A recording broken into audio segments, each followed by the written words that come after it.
Almaniyada gündəm hökumət dəyişikliyidir. Kansler Olaf Scholz'un rəhbərlik etdiyi hökumət rəsmən istefa verib. Prezident Frank-Walter Steinmeier hökumət rəhbərliyi və nazirlərə mandatlarının başa çatması ilə bağlı məlumat verib. Xatırladaq ki, Almaniyada növbədənkənar parlament seçkiləri fevralın 23-də baş tutub. Nəticələr Federal Seçki Komissiyasının bütün 299 dairədə səsləri hesablamasından sonra açıqlanıb. Seçkilərin qalibi 28,6% səslə Friedrich Merzin Xristian Demokratik İttifaqı və Xristian Sosial Birliyinin mühafizəkar bloku olub. Ölkə qanunvericiliyinə əsasən cari hökumətin fəaliyyəti yeni hökumət formalaşana dək davam edəcək. Proseslər yeni hökumətin formalaşdırılması, yəni Nazirlər Kabinetinin tərkibinin təsdiqlənməsi ilə başa çatacaq. Diqqət çəkən məqamlardan biri yeni hökumətin siyasi kursu ilə cari hökumətin yanaşmaları arasında ciddi fərqlərin müşahidə olunmasıdır.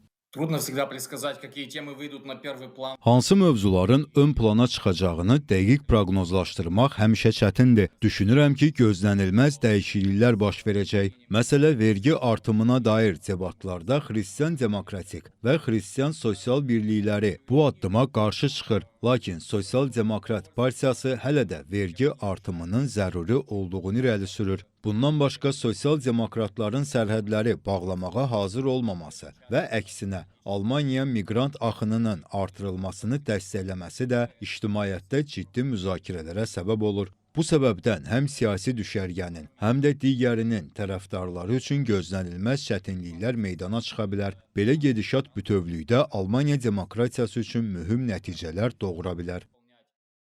Yeni hökumətin fəaliyyətə başlamasına sayılı günlərin qaldığı bir vaxtda Friedrich Merzin hakimiyyətindən gözləntilər yenidən gündəmə gəlib. Analitiklərin qənaətincə Almaniyadakı bu dəyişiklik bütünlüklə Avropada öz təsirini hiss etdirəcək. Önümüzdeki dönemde Friedrich Merz ve Emmanuel Macron öncülüğünde Avrupa ülkelerinin başta savunma sanayindeki Amerika'ya bağımlılık olmak üzere topyekun olarak Amerika'dan bağımsız ekonomik, askeri ve siyasi hamlelerinin masaya yatırılacağı ve Friedrich Merz'in önderliğinde Avrupa Birliği yeni bir lider kazanacağı beklenmektedir.